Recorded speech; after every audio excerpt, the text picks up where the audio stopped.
Okay, so we'll go ahead and get started. This is the webinar on tools and approaches to measure and improve MTSS RTI implementation, and this is hosted by the Regional Educational Laboratory Appalachia, or REL App. And I want to start out by welcoming you all to this webinar. We really appreciate you taking the time out of your day to join us. I'm going to start by briefly reviewing the purpose of this webinar and introducing our team. Today's webinar focuses on sharing what we learned from completing the study, what tools have states developed or adapted to assess schools' implementation of a multi-tiered systems of support response to intervention framework. And we're going to discuss how practitioners are using the findings to create and enhance tools and support implementation. I'll start off by describing the objectives of today's webinar and introducing our presenters. We'll then provide an overview of the study purpose and methodology before describing the key study findings. We'll highlight what our team learned about the characteristics and development of MTSS RTI implementation assessment tools across several states, and how REL App staff worked with our partners at the Tennessee Department of Education to apply study learnings to develop a response to instruction and intervention, or RTI squared implementation assessment tool. RTI squared is the name of Tennessee's response to intervention framework. Then our colleagues from the Kansas MTSS and alignment team will describe how they are providing training and support to tool users in their state. We will conclude the webinar by providing time for webinar participants to ask questions. Just a reminder, you can find all the relevant materials discussed during today's webinar session in a pod at the bottom left corner of your screen. The webinar today has several objectives. We hope to increase understanding of the rationale for and potential benefits of using an MTSS RTI implementation assessment tool. We also want to increase the awareness of the types of assessment tools states are using to measure implementation of MTSS RTI frameworks to support improved practices. We want to increase knowledge about strategies for developing a well-designed MTSS RTI implementation assessment tool that includes key MTSS RTI practices, and increase understanding of how states can support the use of MTSS RTI implementation assessment tools and the resulting data through purposeful dissemination procedures, training, and coaching. Today we have several presenters here to lead our discussion. My name is Jennifer, and you can see my picture in the top right corner. Also with us today are my colleagues Kirby Chow and Stephanie Wilkerson from REL Appalachia, and Stephanie Stint and Joshua Lee from the Kansas MTSS and alignment team.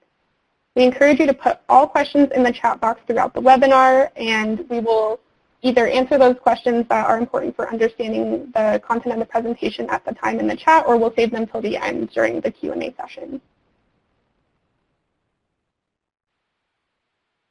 And now I'll hand it over to my colleague, Kirby. Thanks, Jennifer. So today I'll be sharing some information about the rationale for conducting this research study, research questions, key terms, and the study methodology. So why did we conduct this study? As part of the REL Appalachia Tennessee Early Literacy Partnership, Tennessee Department of Education officials are seeking ways to improve early literacy outcomes through the state's response to instruction and intervention, or RTI squared framework. In 2015, only 43% of Tennessee students in grade 3 were reading proficiently. Tennessee's goal is to have at least 75% of grade 3 students reading proficiently by 2025.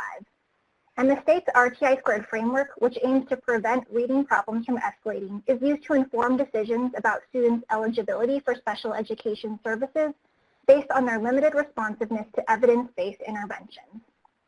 TDOE officials want to know more about how school staff are implementing RTI squared practices to understand whether such practices lead to improved reading outcomes. So to learn more about RTI squared implementation in schools, TDOE and the Regional Educational Laboratory Appalachia's research and technical support experts developed a tool to assess RTI squared implementation. And to guide the development of this tool, TDOE officials wanted to know how other states are assessing implementation of MTSS RTI practices.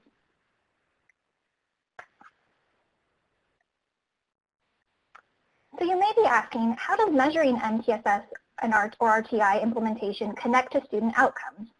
An MTSS RTI tool gives educators a systematic process for measuring MTSS RTI implementation at the district or school level. And these tool results can then help educators identify areas where they can strengthen their district or school's MTSS RTI implementation. And identifying those areas that can help educators in developing an action plan to improve practices for MTSS RTI implementation. And systematically addressing areas of need at the grade, school, and district level in order to improve practices aligned to expected MTSS RTI practices may lead to greater probability of improving student outcomes.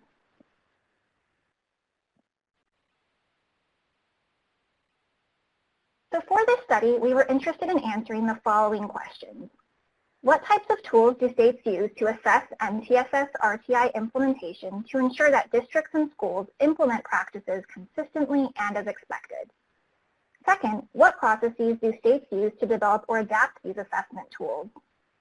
Third, do states use the tools they developed or adapted to assess key MTSS RTI practices?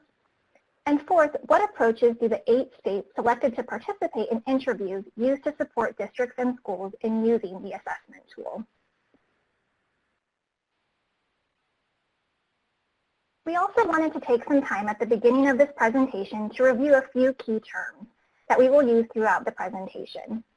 First, MTSS/RTI refers to multi-tiered systems of support and response to intervention. MTSS is a multi-tiered framework that supports the early identification of students with learning and behavioral challenges. MTSS addresses both academics and behavior, whereas RTI is concerned primarily with academics. Multi-tiered generally refers to 3 tiers that correspond to different intensities of support. So Tier 1, or school-wide support and instruction, is provided to all students, and a majority of students, often about 80 to 90%, respond well to this support. Tier 2 supports are more specialized interventions that typically meet the needs of the 5 to 15% of students who do not respond effectively to Tier 1 supports. And Tier 3 supports are more intensive, individualized interventions that typically meet the needs of the 1 to 5% of students who do not respond effectively to Tier 1 or Tier 2 supports. And for the purposes of this study, we use the term MTSS/RTI, which we'll refer to as MTSS RTI, even though your state might use one or the other. Also, for the purposes of this webinar, we refer to an assessment tool as an instrument used to assess implementation of an MTSS RTI framework. It's a tool that helps determine how far schools have progressed or advanced through different levels of implementation. And the last key term on this slide is MTSS RTI key practices, which refer to the activities and procedures for implementing MTSS RTI. And these practices are informed by the research literature, other state tools, and expert review. And please refer to webinar handout 1 for a list of the full key terms used in this study. So I'll now provide some information about the study methodology. So the study team used data from 2 sources, a website and document review for all 50 states and the District of Columbia, and interviews with officials in 8 states. Sources for website and document review data included publicly available versions of tools for assessing implementation of MTSS RTI and text and documents from State Education Agency MTSS RTI websites. Team members recorded information using a structured document review protocol. The 8 states selected for an interview had at least one assessment tool that met at least 3 of 4 criteria, such as assessing MTSS RTI practices considered key by the research literature, including items focused on literacy, and using the tool to support improving practices rather than for accountability. Team members use a semi-structured interview protocol that was tailored for each state according to the findings from their website and document review. For the purposes of this study, we focused on tools that states developed or adapted to assess implementation of an MTSS RTI framework. Thus, we did not include existing off-the-shelf tools that states did not modify. The study team collected these data from February through June 2018 and verified the information with state personnel. For the website and document review, we provide descriptive statistics, including the number and percentage of states or tools that have certain characteristics. And for the interviews, a team of researchers coded these qualitative data and conducted a content analysis for themes and examples to represent the document review data. So now that you have some background about how we conducted this study, I'll share some of our study findings about MTSS RTI implementation assessment tool characteristics.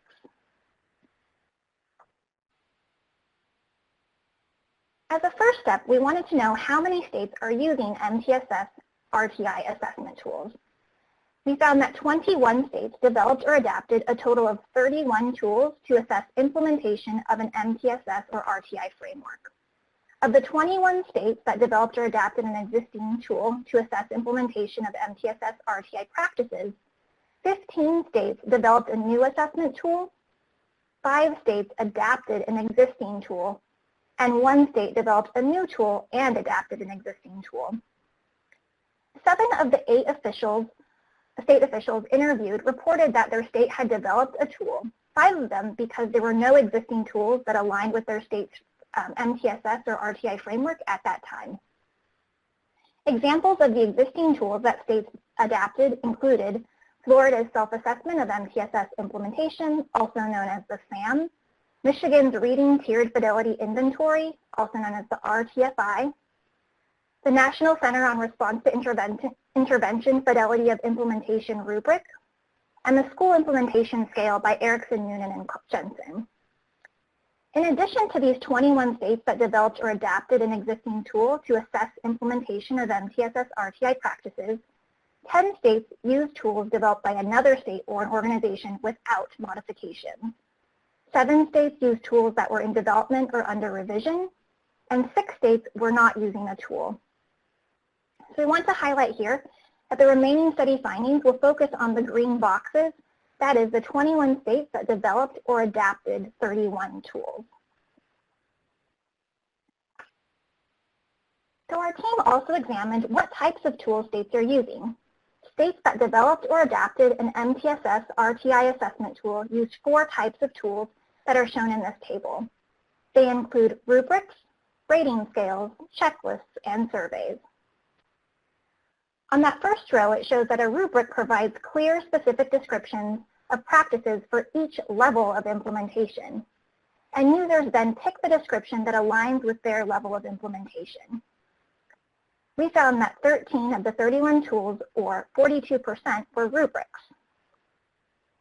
In contrast to a rubric, a rating scale provides a description of the ideal practice instead of each level of implementation. And users indicate the degree to which the ideal practice is in place. For example, not in place to full implementation. And you can see that in the snapshot next to rating scale. 6 of the 31 tools, or 19%, were rating scales. Similar to a rating scale, a checklist provides a description of the ideal practice instead of each level of implementation, as shown in the snapshot there. However, for a checklist, users indicate whether the practice is present or absent. One example, it says evident or not evident. And we found that 4 of the 31 tools, or 13%, were checklists. And lastly, on that last row, and a survey may include numeric or categorical rating scales and yes/no responses. However, surveys represent individual self-report, unlike a rubric, rating scale, and checklist described above, which are completed by a team, for example, an MTSS or RTI building or district team. And we found that 8 of the 31 tools, or 26%, were surveys. So we now have a poll question for you all, and it is, what type of MTSS RTI implementation assessment tool do you currently use? So thinking about the descriptions that I just provided, are you using a rubric, rating scale, checklist, survey, a different type of tool, or are you currently not using a tool? Please take some time to respond.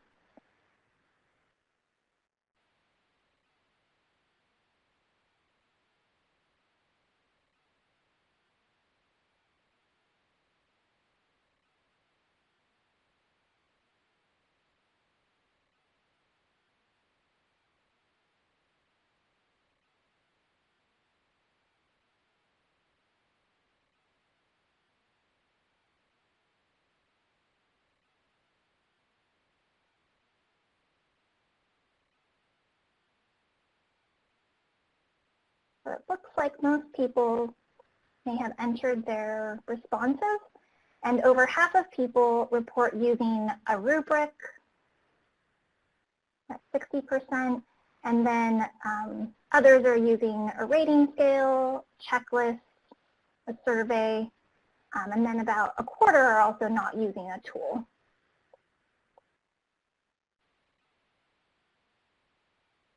Okay, I think we'll go ahead and close the poll and move on. So the study team also examined how many tools included features to improve the objectivity of ratings. When we refer to objectivity, we mean that the tool includes practices that don't require a high level of subjective inference or interpretation. Whether practices for specific levels of implementation are defined and whether evidence is required to justify ratings have implications for how well the tool can objectively assess implementation of expected practices.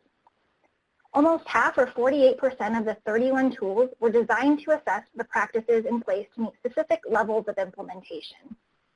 All 13 rubrics and 2 of the 8 survey instruments were designed to assess expected MTSS RTI practices for each level of implementation. And as you can see in this figure from the report appendix, because rubrics explicitly list the practices for various levels of implementation along a continuum, such as not implementing, emerging developing, operationalizing, and optimizing, tool administrators should be able to assess levels of implementation more objectively and determine next steps for progressing toward ideal implementation. Rubrics, as shown on this slide, have the potential for improving implementation because they make expectations and criteria explicit, which also facilitates feedback and self-assessment. In addition, more than half, or 52% of the 31 tools, requested users to provide evidence to justify their scores, and this practice varied widely by tool type, yet none of the surveys requested evidence.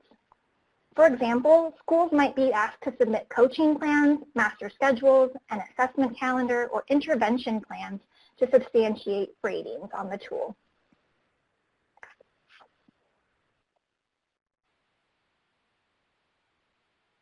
To answer the research question about whether tools measured key MTSS RTI practices, the study team developed a framework for coding key MTSS RTI practices. Before diving into the results, I want to take a moment to help orient you to this framework, which is depicted in webinar handout 2 or table 1 in the full report. This MTSS RTI framework is hierarchical. At the highest level, it includes 4 broad components or main features of MTSS RTI.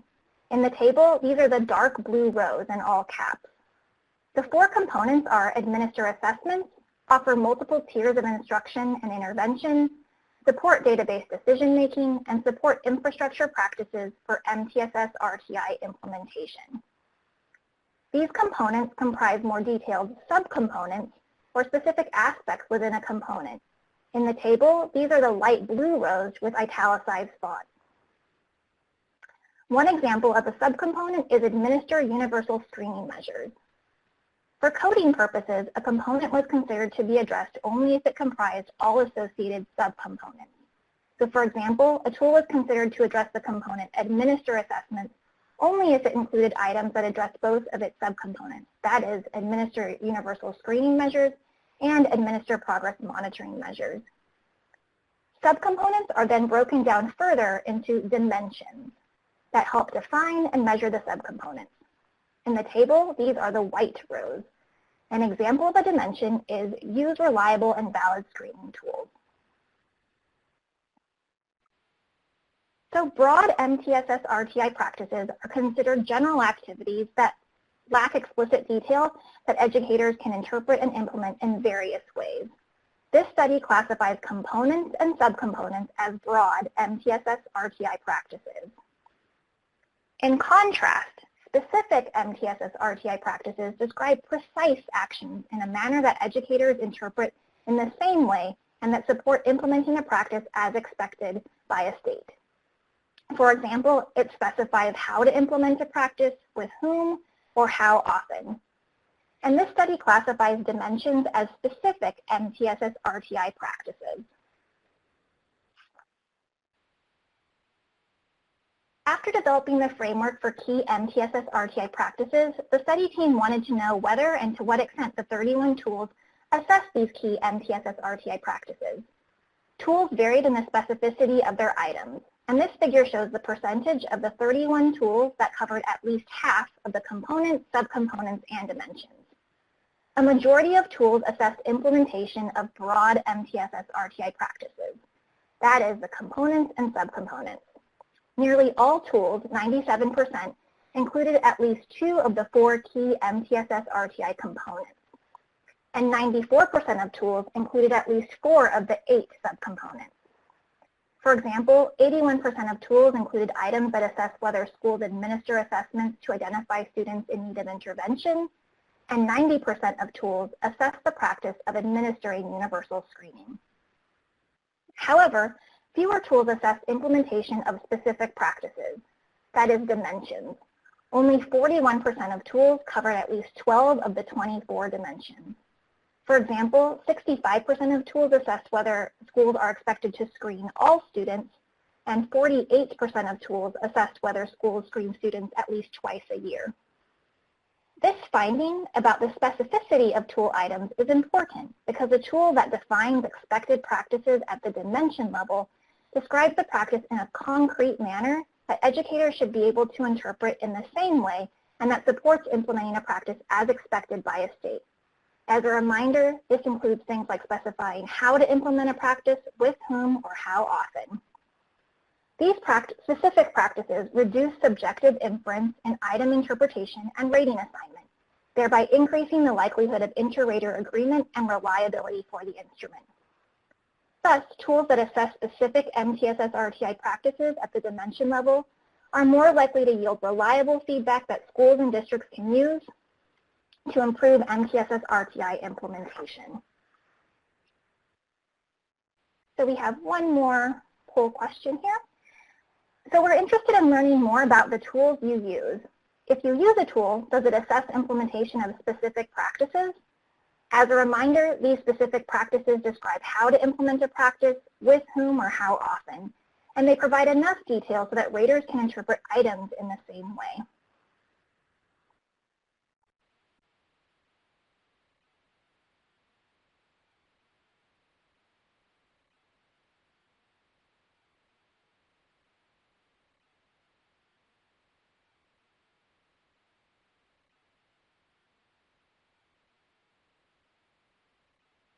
Thanks to those of you who have responded. I'll give a little bit more time for people to respond to this poll question.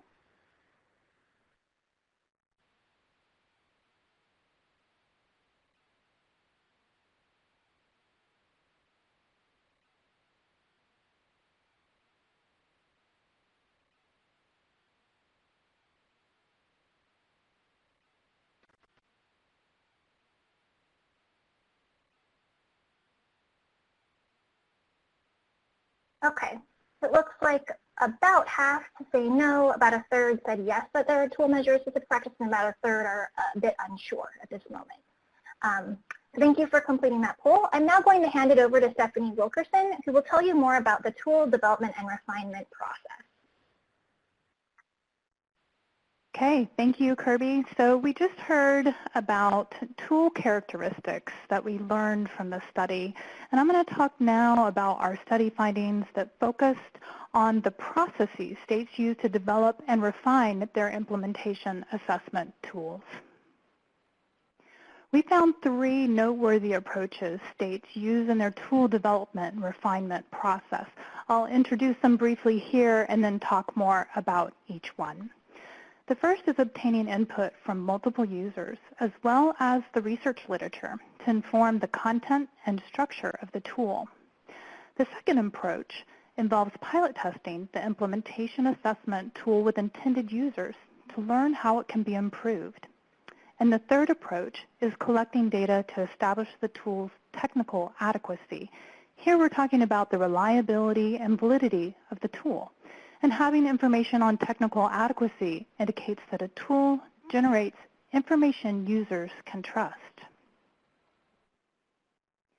In our study, we found that at least 12 of the 21 states gained input from multiple sources during the tool development process.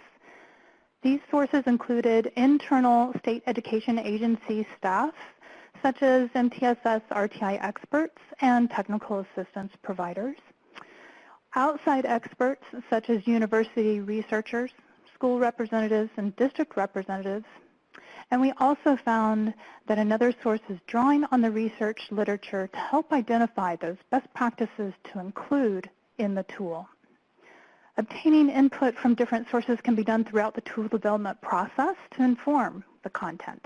Collecting input from multiple sources can occur through collaborative working groups, expert review panels, or conducting cognitive interviews, for example. In one state that we interviewed, they used multiple sources to inform the development and refinement of the tool. They extensively reviewed related research and instruments.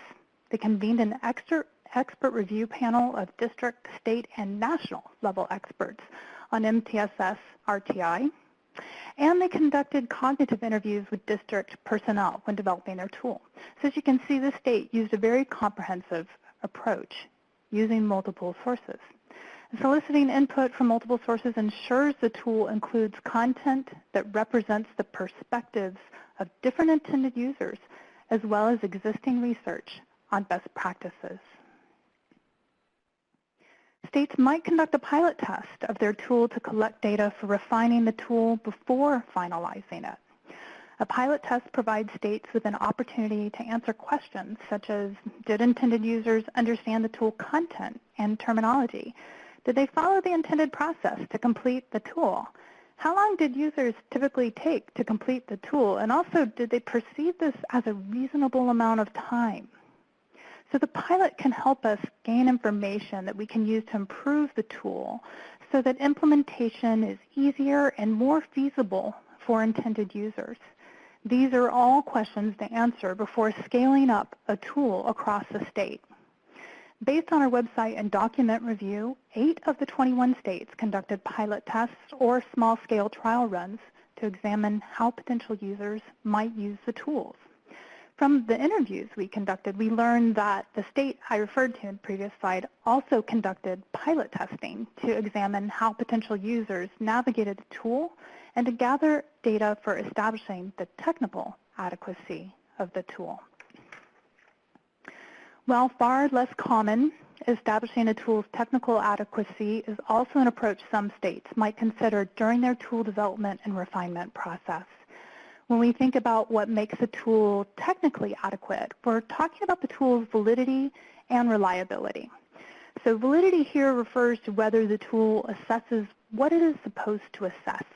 Types of validity can include content validity, so we're getting at whether a tool properly assesses important MTSS RTI practices, and criterion validity, or more specifically, predictive validity.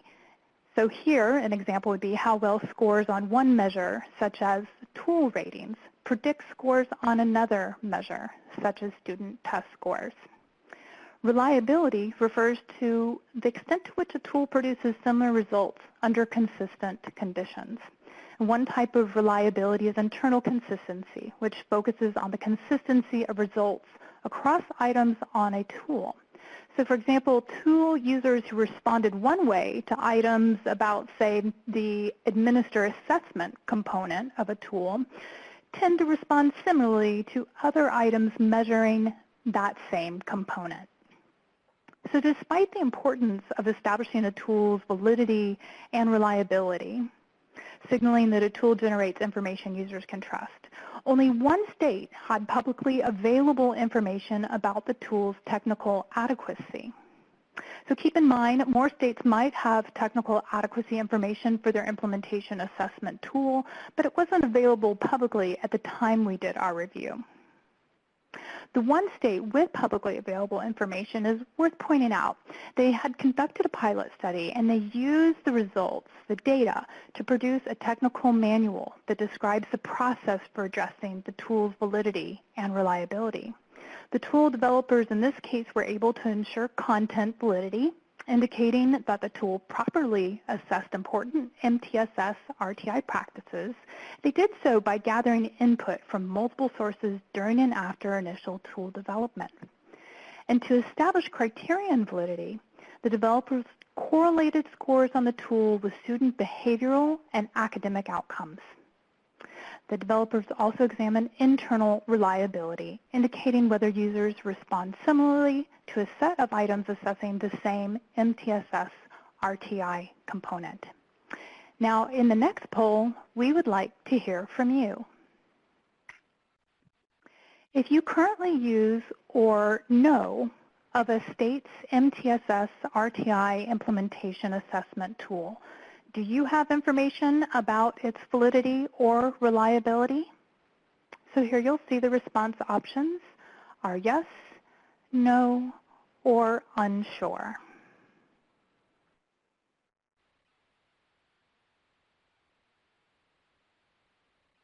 It's important to note while you're responding that establishing tools' technical adequacy does take an investment of time and resources for data collection and analyses. So for many states, this might not be feasible, even if states recognize its importance.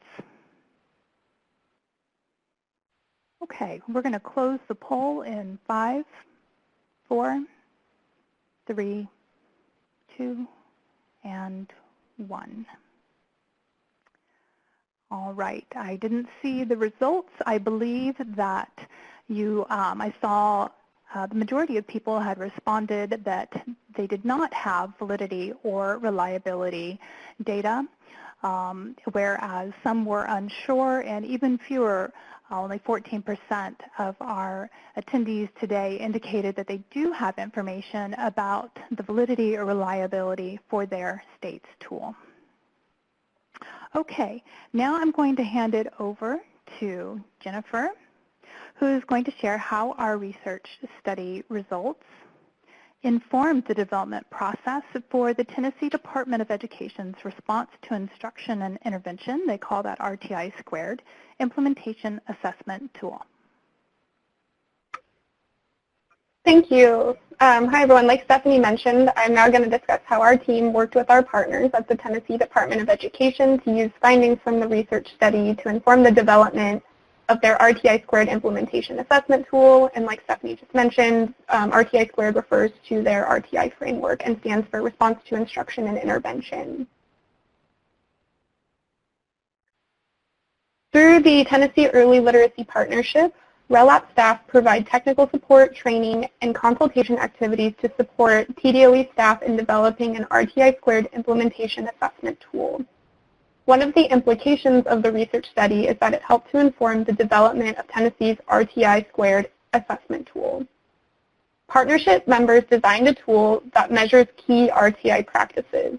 The tool clearly describes dimensions that help ensure construct and content validity and can facilitate inter-rater agreement on practices among educators within the same school or district.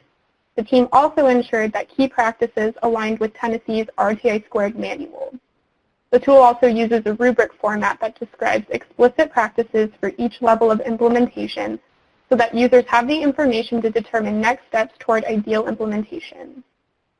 The tool also requests evidence to justify tool ratings to bolster the validity of the information collected and to support consistency in the criteria used to substantiate tool ratings across users in the same district or school. The team also obtained input from multiple sources during tool development process, and REL App staff are currently developing a resource containing guidance on the steps for designing and conducting a pilot study, which I'll describe in a bit more detail later.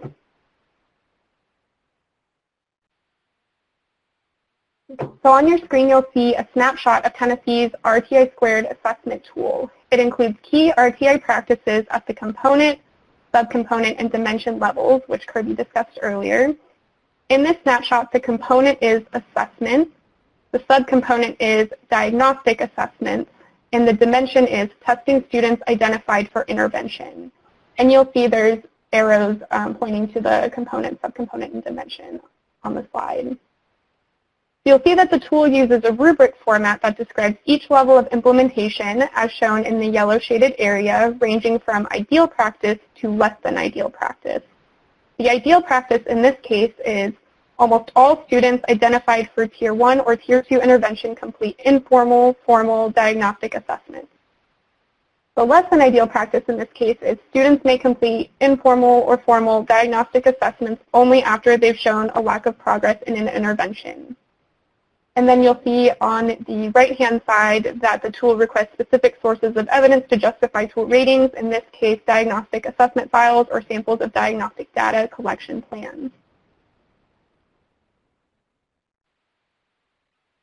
During the tool development process, TDOE and REL App staff also obtained input from multiple sources, including the research literature, TDOE state officials, which included RTI Squared directors, the special education lead, and several research analysts. We also talked to regional technical assistance directors during the initial development process and conducted cognitive interviews with regional interventionists, district staff members, and elementary and secondary staff members in Tennessee to gather feedback on the content of the RTI Squared implementation assessment tool.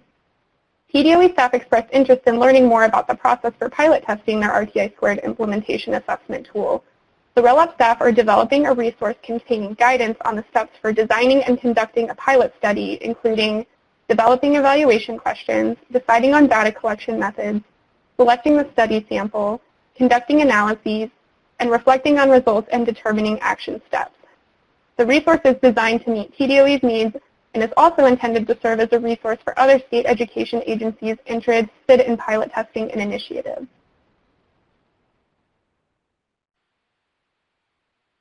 And I'm now going to turn it back over to Stephanie. All right. Thank you, Jennifer. So having a well-developed tool is only a state's first step toward understanding MTSS RTI implementation in schools, and Jennifer spoke to that a little bit. The next step is offering training and support for school and district staff to help ensure that they implement the tool as intended. So training can occur in a variety of formats, including initial training sessions, online training modules, ongoing coaching, or a tool user manual or guide. And training can take place before and during tool implementation. It can focus on the tool's content and organization, how to complete the tool, and most importantly, how to interpret and use the results. So we asked interviewees from 8 states about their approaches to providing training to schools and districts to support implementing the state's MTSS RTI framework.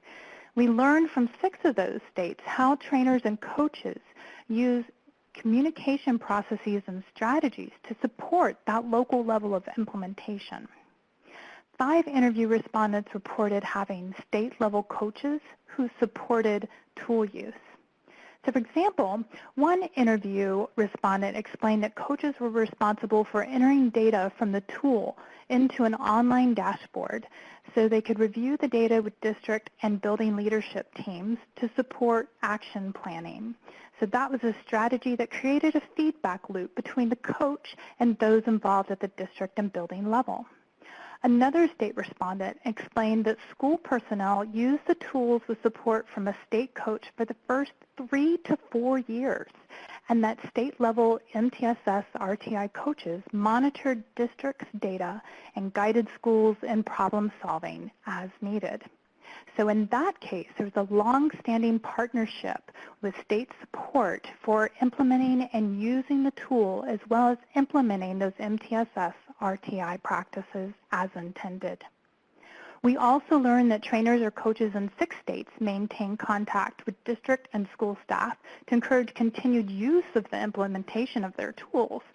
And some of these strategies for ongoing support and engagement, including things like sending links to district staff each year to complete the tool, using online systems for data entry and scoring, and providing resources such as school-level data displays and action plan templates to encourage schools and districts to use the data from their tool. And one state used a program for recognizing schools that were making progress toward full implementation of an MTSS RTI framework based on their tool assessment data. So these are examples of training support we learned about states are providing. And with this next poll, we'd like to hear what's happening in your state. So what supports are you aware of for the tool you use or that your state currently has in place? We have many response options here, and you can check all that apply.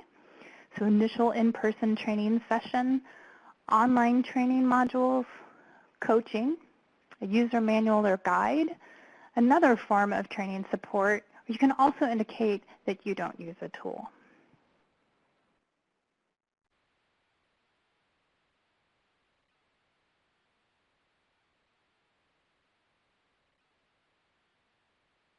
All right, seeing a variety of responses coming in.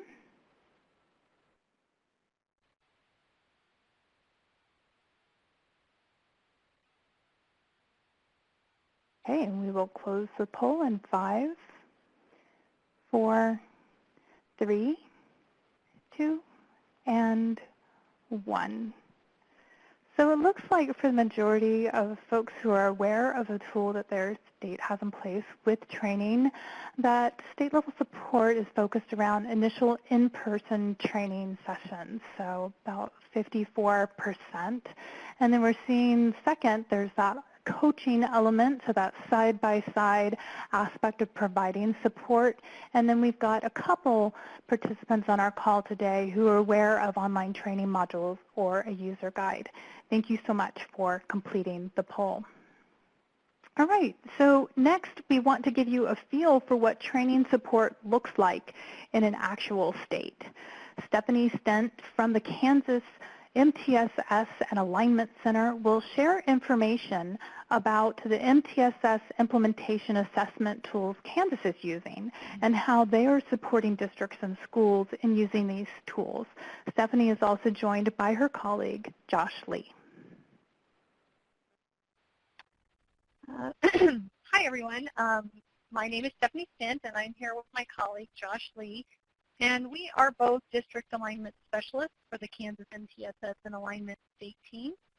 I'm going to be talking with you about the tools Kansas uses to inform improved implementation of MTSS in our schools and districts, and how these tools are used for action planning and improved practices. A little bit about the work Josh and I do first. We primarily work with district-level teams to begin developing some district-level coherence and systems-level problem-solving and decision-making before members of our regional training team actually begin working with building leadership teams. The tools I'm going to be referencing today would be used by those training teams with school building. The main tools that are used are the Innovation Configuration Matrix, or ICM, the Checklist for Implementation Readiness, the Process Implementation Tool, and the Inclusive MTSS Implementation Scale. So first I wanted to talk about our Innovation Configuration Matrix, or ICM. All Kansas MTSS documents and training are aligned with this ICM and are research-based. The ICM describes the critical components of Kansas MTSS and what each of those looks like when they're fully implemented. You're just seeing one of the pages of our ICM, but the components within it are leadership and empowerment, assessment, curriculum, instruction, database decision-making, and integration and sustainability. And this document is designed to describe the principles and practices that should be enacted in all grades for both academics and behavior. We use the ICM in a lot of ways, but the primary use is to assist in the understanding for districts of what the principles and practices look like when they're fully implemented. And schools find it helpful in guiding discussions among the leadership and the staff, as the components are explained very well and specifically on this continuum. We have also noted the components on our ICM that are applicable to our state accreditation process, so there's a connection there as well. And you can see the document is set up in a rubric format so that throughout our training, schools and districts can evaluate where they are in the implementation of the major components of Kansas MTSS's framework. And our training follows the implementation phases. And the other tools roughly line up with those phases. In the exploration and application phase, the districts will apply for a partnership with MTSS in Kansas, and then they have an on-site interview with Josh and me. And the purpose of this part of the process is to secure commitment from the district level team and those who have decision-making authority in the district, and for us to be transparent with what that process entails for a district. That this isn't just a 1 or 2 day PD opportunity. This is actually a 2 to 3 year partnership because it would result in systems level change. And when the district decides they're going to move forward with the partnership, they will begin a structuring phase. And in that phase, schools create the structures needed to support successful implementation. For example, assessment plans, dealing with organizational issues, identifying common goals based off of what their data looks like, determining a focus for their district, building a communication system, those kinds of things. And then implementation will begin after that structuring has been completed, and this is where each piece of the system actually begins to function. And the data will begin to be fed into that system in order for districts to provide the needed supports to all students and then analyze their data to determine their impact at each level of the system. And finally, sustainability. This is where the refinement occurs with the district as data indicates. Can the system adjust as they continue to collect and analyze data? Is there a common understanding of what those effective practices are throughout the district? Is database decision-making part of the culture now and basically the way they do business? This is our checklist for implementation readiness, and this tool is done during structuring. This tool is kind of a readiness for implementation assessment in a way, and it is used to examine whether structures or decisions are in place in individual buildings in order to promote that successful implementation we're looking for of a multi-tier system of support. If the structures aren't in place, implementation can be more fragmented, and so these allow for things like time for collaboration to be in place, the existence of a building leadership team. Do you have that research-based core curriculum in place? Do you have a professional development plan that aligns with the practices that you're looking for? And if you look at the very left column, you'll see that the letters and the numbers listed there actually correspond with which component on the ICM that particular structure is meant to address as part of the whole system. And I'll talk about our training and how we support schools in the completion of these in just a minute, but I wanted you to know where schools can actually record what is done, what is in place, what isn't, and then what the next steps will be. And also on the very right, how their building level plans align with district-specific goals. For example, a lot of districts have strategic plans, and how do these components line up with those strategic plan goals? And sometimes some of those structures are determined district-wide, and so that should be recorded on here as well so that there's consistency among the buildings in the district. This tool is sort of a partner tool to the checklist for implementation readiness. It's designed to ensure that the structures and the plans that the district has put in place in structuring are actually happening with fidelity. In other words, the way that they were designed to be implemented.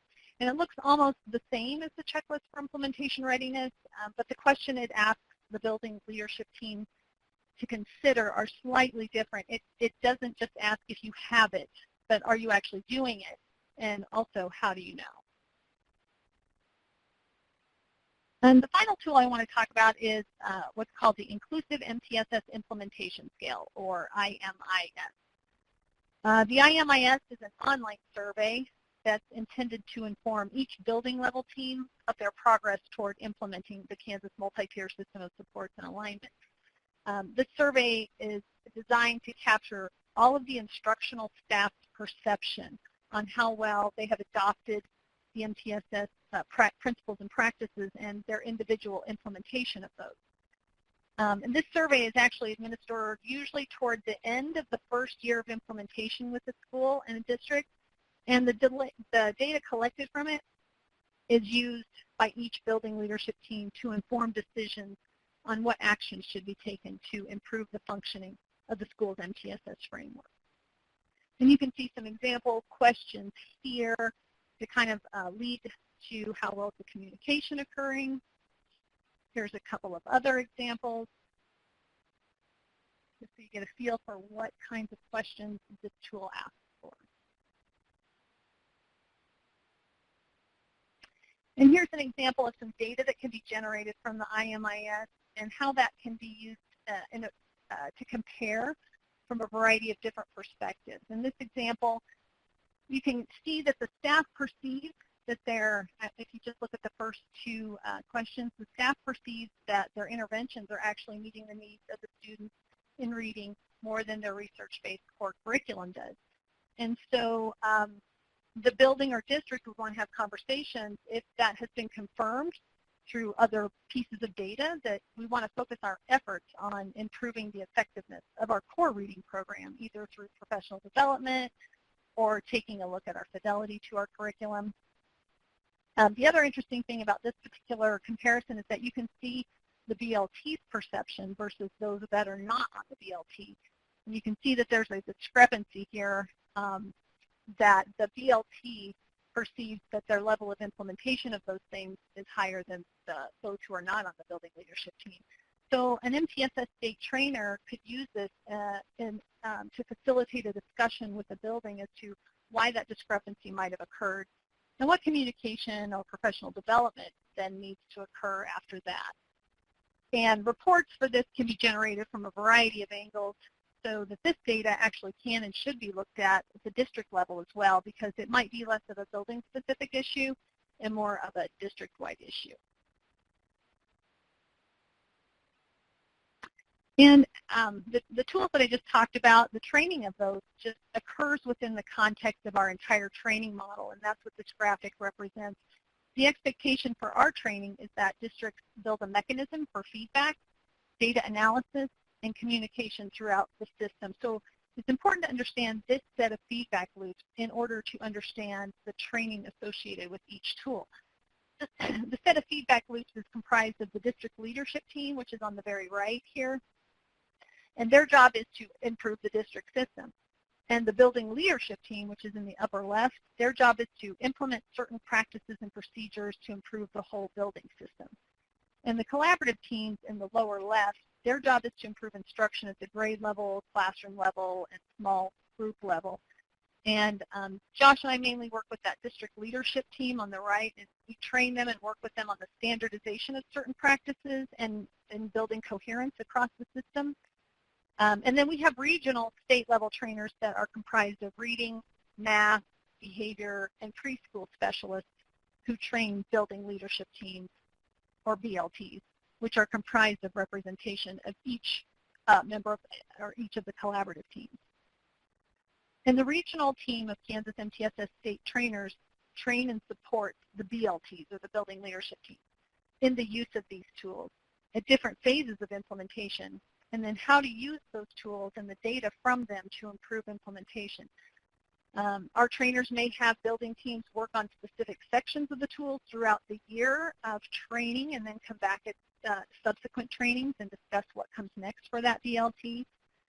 The MTSS state trainers often sit with individual building teams and talk through what's done, what needs to go on an action plan to move further along in the implementation, and then what support is needed by MTSS. And regarding the IMIS survey, that survey is actually administered to all instructional staff, those within the collaborative teams and the building leadership teams. And usually at the building level during the final training day, Kansas MTSS state trainers will show the building leadership team how to use the data from that survey, in addition to a number of other types of data, to prioritize actions to implement the following year to improve implementation of the MTSS framework.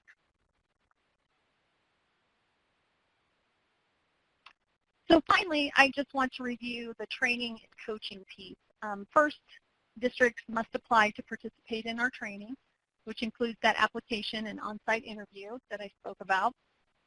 And as districts and their individual schools go through the training with our regional state trainers, the information from these tools allows for Kansas MTSS state trainers to provide that customized coaching and targeted support in what actually needs to be done to move the building and the district along in specific practices and procedures.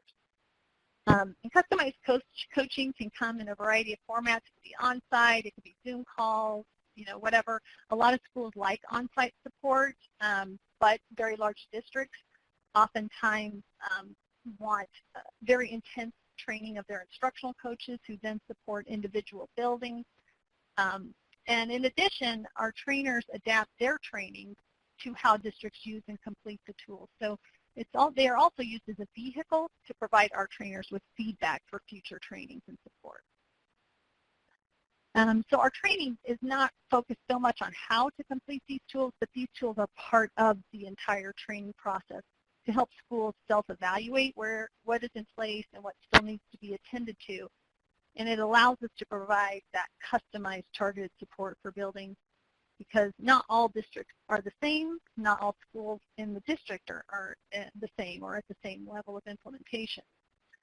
So it's a way to establish the proper processes needed for effective database decision-making for all students.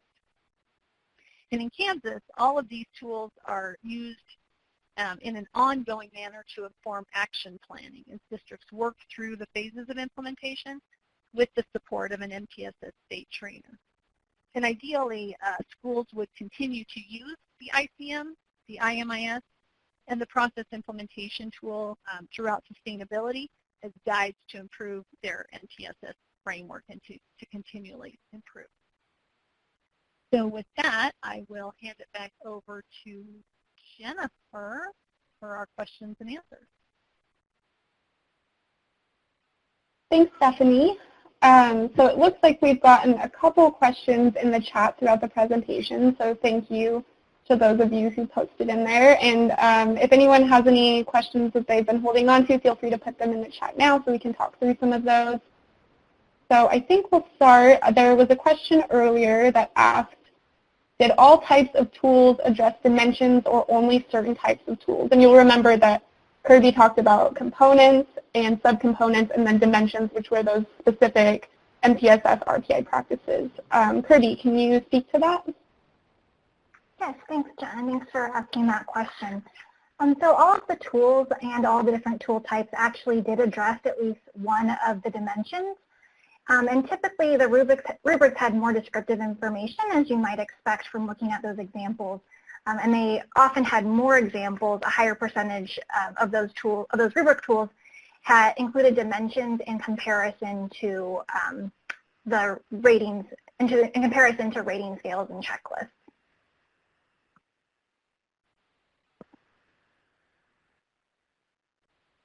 Thanks, Kirby. Also, I did want to mention one thing that I forgot to note. So we do, for this Q&A session, have several very integral members of our Tennessee partnership here with us to help answer questions if any are relevant to them. So they're both with the Tennessee Department of Education. We have Zachary Stone, who's the Director of Data Services with the Division of Special Populations. And we have Erin Lavery, who's the Director with the Office of Academic Support for Centers of Regional Excellence. So just so you know, they are also here to help us answer questions. All right, so I'll go ahead and look. We had a question that had to do with training the tools, training users on using the tools kind of after the initial rollout in years 2 and 3. And so just kind of, I think, that ongoing training for people who are hoping to use the tool. So would someone like to speak to that?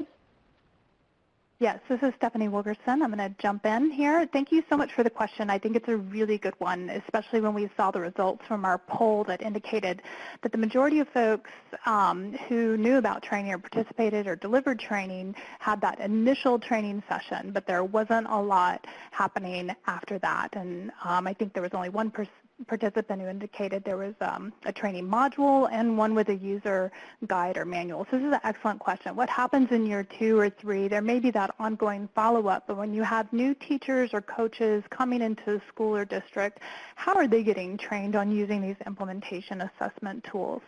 So one, I think it's going to vary probably case by case depending on what state you're in and what type of tool you're using and what type of, how much training is required to administer that tool. So remember earlier, Kirby talked about the different types of implementation assessment tools we saw in our study, ranging from a checklist, a survey, a rating scale, or a rubric. Something like a rubric might be a little bit more intensive and require some training on administration. So we don't, in our study, we did not ask that question, so we don't actually have data that supports an answer about what happens in year 2 or 3 across states for their training. So I'll also open it up to our Kansas and Tennessee partners if they have anything they want to add. But a couple of things that I will point out here. When you have something like the Kansas Innovation Configuration Matrix, or what's being done in Tennessee, that rubric where you have a continuum of very specific practices that clearly describe in concrete terms level of expected implementation, that ideal level of implementation fidelity, that tool in and of itself can be used for multiple purposes. So not only is it assessing the extent to which practices are being implemented, it actually can be a tool that trains and orients new teachers and coaches to what those practices should be or expected to be if you're implementing with fidelity. So there are multiple purposes if you're using that rubric type of tool to orient new folks coming on board, because it is your blueprint and it really spells out specifically. So we all know it when we see it, what those specific practices for MTSS and RTI look like. So I wanted to share that.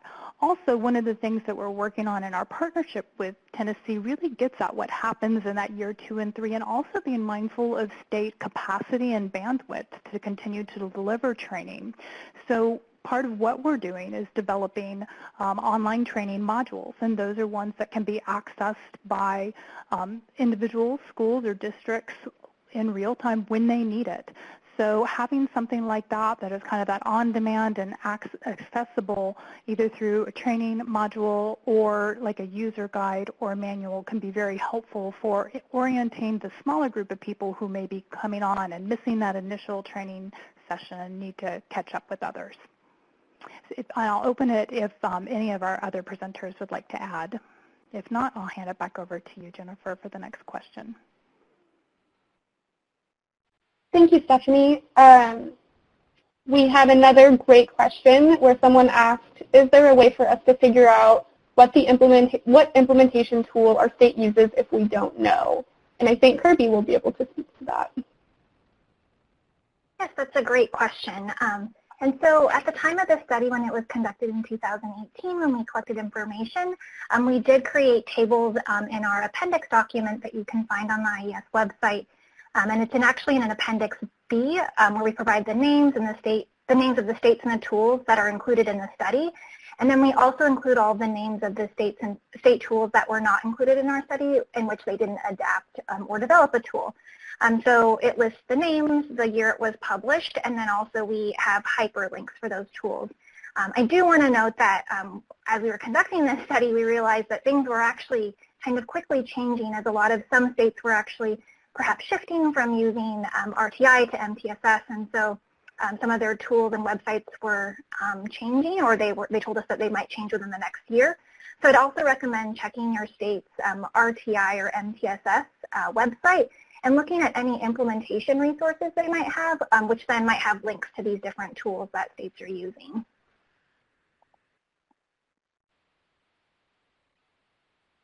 Thanks, Kirby. And I did put the link to the report in the chat box, so if anyone wants to download the report.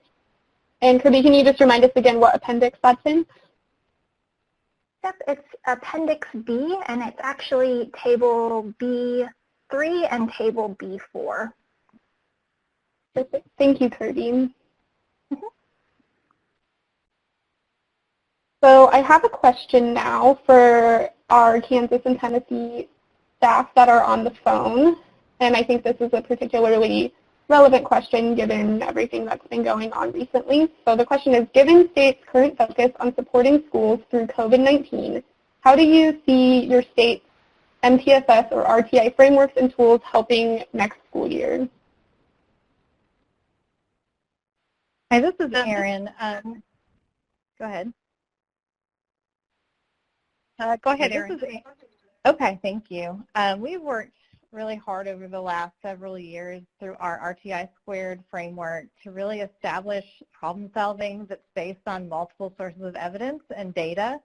And I think that as we look to the fall with COVID, the learning disruptions caused by that, and the potential learning loss, we anticipate that it will be more critical than ever to have an effective way to identify and address those skill deficits that we may see in our students. And so we've really had a lot of conversations about how we continue that problem solving based on the groundwork that we've laid with our work in schools and districts over the last several years, helping us navigate those learning losses and really going back to the fact that it is based on that problem-solving model and that we are using multiple sources of evidence and data. So we believe we've done a lot of work around that, which we think will be advantageous to us this fall.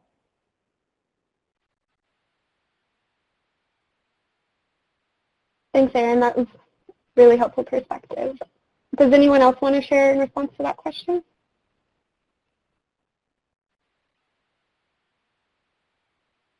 I can share from Kansas perspective a little bit. Thanks, Josh. Go ahead. So the structures may or may not be traditional, especially in this situation. So the tools will be used to guide how the structures look, but buildings should still be engaging in collaboration. There should still be communication plans. There should be plans for what is going to be taught and how it will be taught. So the MTSS framework is already designed to meet students where they are and to help them progress to where they need to be.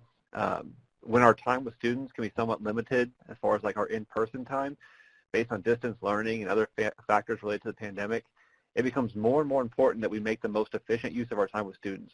So schools with effective MTSS frameworks have a solid understanding of where their students are in the learning continuum and have strategies to help students progress efficiently, probably more so than other districts would have.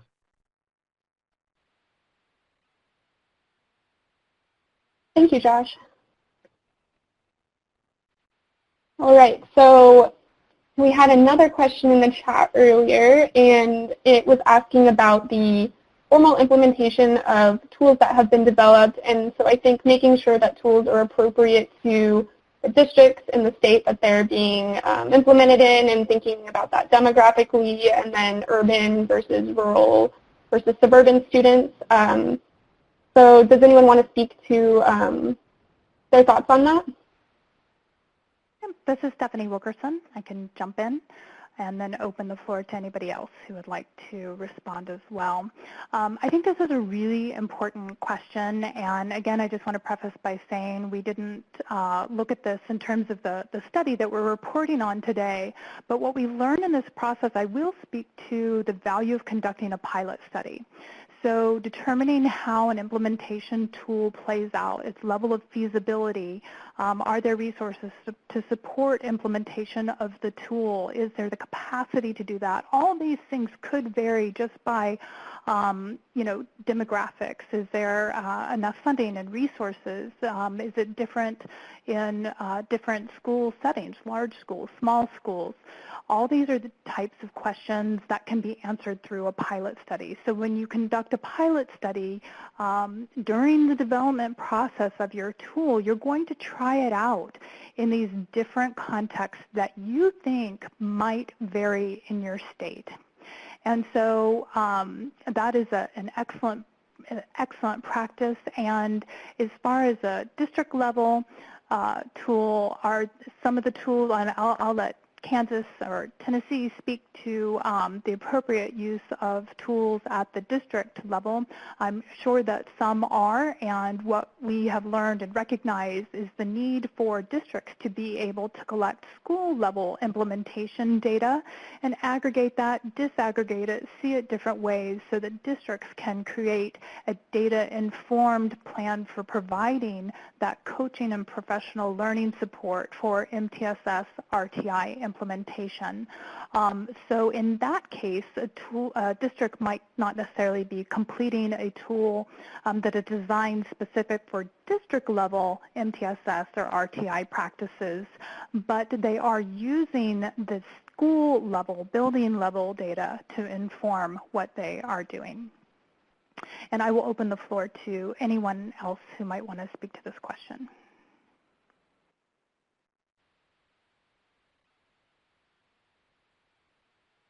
Thank you, Stephanie. This is Stephanie Stin. I'll just add on to that from the Kansas perspective. Stephanie, you had mentioned that, and I just want to add on that these tools that we use in Kansas, they are customizable. So depending on the size of the district, depending on the size of the school, they're the basic foundational structures that lead to this multi-tiered system of support. So those can be customized based off of the demographics of the district or the how large or small the districts are. We've used them with districts all over our state because it provides those foundational structures that need to be implemented in order for that database decision-making, problem-solving process to happen in the implementation year.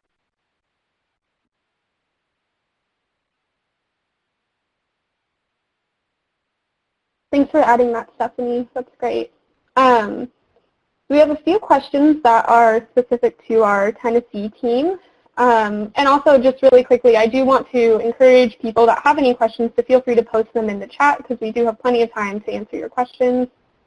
But in the meantime, I'll ask a question of the Tennessee team.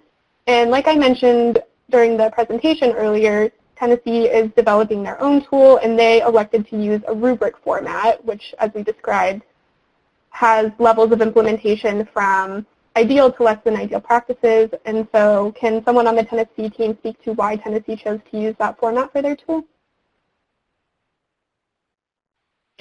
Hi, this is Zach Stone. I am happy to address that question. Tennessee has been implementing RTI statewide since the 2014-15 school year. And many districts and schools had been implementing it many years before that.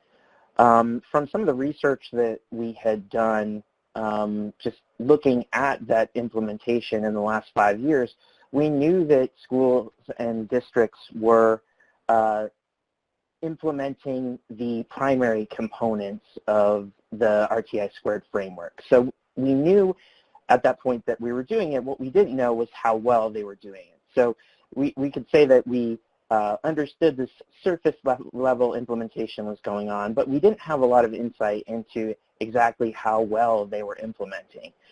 So it seemed natural to pick something that was beyond a checklist. We knew whether or not they were doing it. And a rubric seemed to be a measure type of tool that really fit our needs well. Having those practices, implementation practices on a continuum where we had that specificity and we could really, schools could look at it and understand really where they fell within that continuum, we thought that would be the most appropriate for schools to be able to self-assess and then understand what their needs are in terms of addressing when they had less than ideal practices. And I think it was also a good process for us when we were looking at our framework to be able to identify and define these practices within the tool so that we make our expectations clear to schools and districts. So I think that was really the big push for us to have that specificity, to have that continuum available to schools and districts so they can really get a closer look at not just whether they're doing these things, but how well they're doing them, and then how they can make shifts in their implementation to improve. Thank you, Zach. That was really helpful. And it looks like, so we had another question come in the chat, and I'm going to sort of combine this question with another question that we were going to ask both the Tennessee and Kansas teams, and that's how Tennessee or Kansas teams overcome disinterest or apathy on part of district level partners, if they've experienced that and how they address that. And then just more broadly, if they could speak to the different supports that they provide to schools and districts in using the tool. So it looks like Josh put something in the chat, but if anyone wants to speak to that too. This is Erin from Tennessee. So in our state, we're still fairly early in the process. We have the tool and we are working toward piloting that tool. And so how we establish and buy-in and have people want to participate with the tool is something we'll be looking at as part of our pilot. But at this point, our vision is for this to be an optional lever to help our schools and districts improve. So one thing we will be thinking hard about is how is really emphasizing the why behind the tool and what benefit it will have for districts and schools if they choose to use it. And another part we want to think about is that we want this to be something that's user-friendly and helpful to schools. So that'll be part of getting the pilot, is making sure that we have it right up front so that we don't frustrate people. And so we want to make sure we're clear. I think like Josh said in the chat, about the purpose and what it'll take to implement it. And we also want to make sure it's very user-friendly. As far as our support going forward, we'd like these to be very school-owned, but we will provide support through training as part of the pilot and beyond. We also could potentially use this through our regional staff who help districts implement their intervention practices.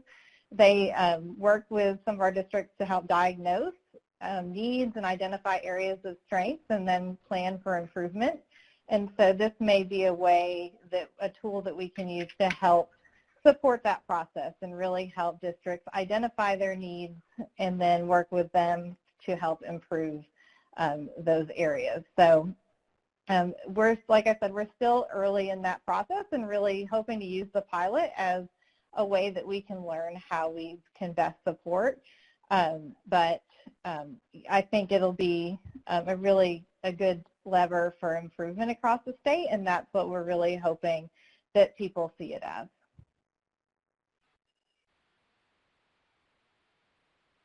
Thanks, Erin. I might also add on from our Kansas perspective, and I've put in the chat a few things that we do to help with apathy and getting schools on board. Stephanie brought up during her portion of the webinar that we meet with schools, and we're very clear at that point what we're doing with them and what the process looks like. They apply to be part of our program, so there's really no question as to their buying at the beginning of it at least, and then we use their data throughout to make sure that they are committed to what we're doing and that we're pushing for what's best for them. Our approach is not a one-size-fits-all program, so we're really looking at what are the district needs and trying to address those needs with some problem solving that we do along with them.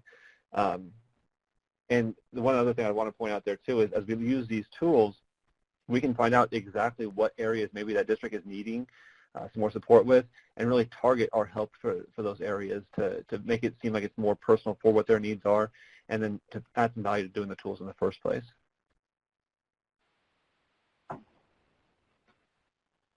Thanks, Josh, for expanding on that. Okay, so unless anyone has any last questions that they want to put in the chat, I think we'll go ahead and keep going. Thank you all for a great Q&A session. So just a few last things. I wanted to remind you all that you can access the materials from this webinar in the pod in the bottom corner of your screen and download them. That includes the report and then some of the handouts that we mentioned. And the report, I think you can also just click the link on your screen to be able to download that. So that's right on that slide. I also just want to encourage you all that are on to complete the stakeholder feedback survey. That's a survey that just helps us get feedback on the webinar and figure out where we can go from here. And so please take a second to fill that out. You'll also, I think, be directed to that when you close out of the webinar. So just please take the time to do that. And otherwise, we want to thank you all for joining, and you should be sent the materials also in about a month or so. So thank you again, and hope you have a great rest of your day.